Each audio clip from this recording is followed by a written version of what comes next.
shall grow not old, as we that are left grow old. Age shall not weary them, nor the years condemn. At the going down of the sun, and in the morning, we will remember them.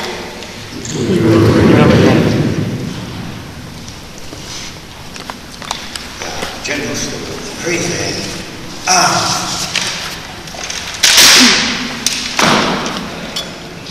A few hours from now, a man, a soldier, will be taken to his final rest on the other side of the world. His name, nationality, rank, and family remain a mystery.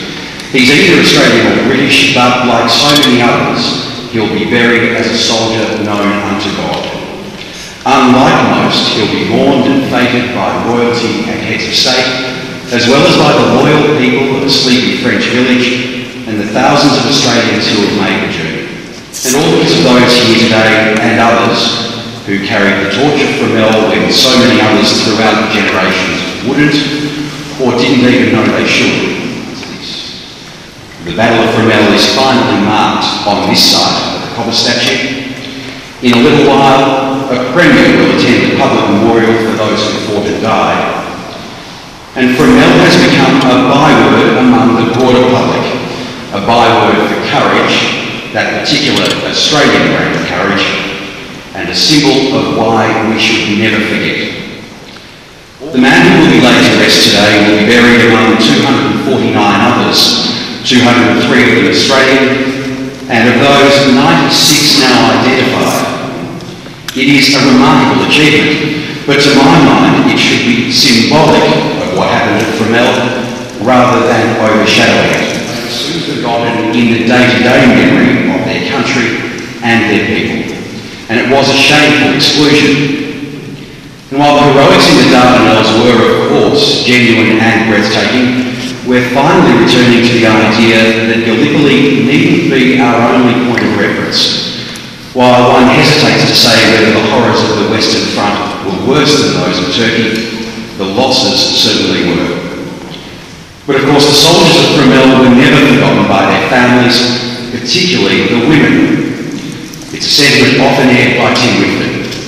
It was his nan, he says, who grew up in a home full of tears, and it was his nan who made sure that future generations of the family knew why.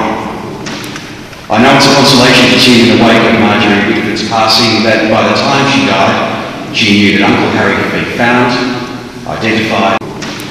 I know it's a consolation to Tim in the wake of Marjorie Whitford's passing that by the time she died, she knew that Uncle Harry had been found, identified, and given a headstone of his own.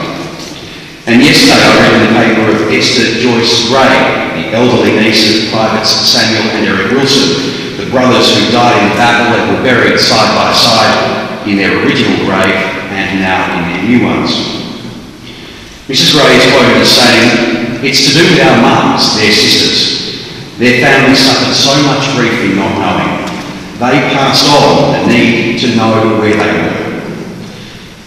The point is, every man who fought in this battle, in any battle, from the underage private to the brigade commander and beyond, had a family, mates, a hometown, in short, a story.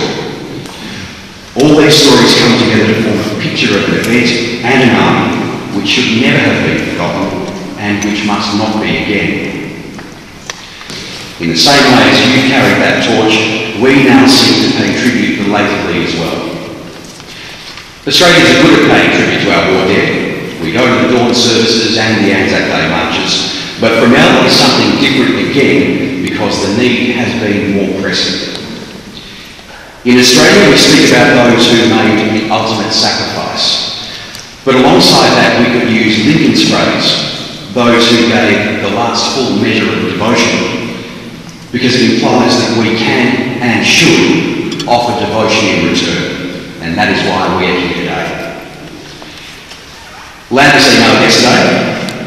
He wanted my opinion on whether he was just being too superstitious.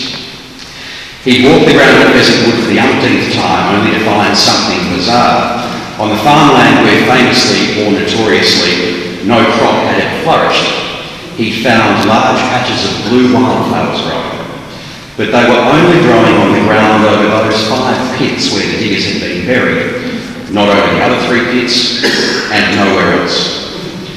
I think he should follow his usual pattern, just take the evidence at hand and go with it. It will show him that new life and hope can spring where the dead were once forgotten.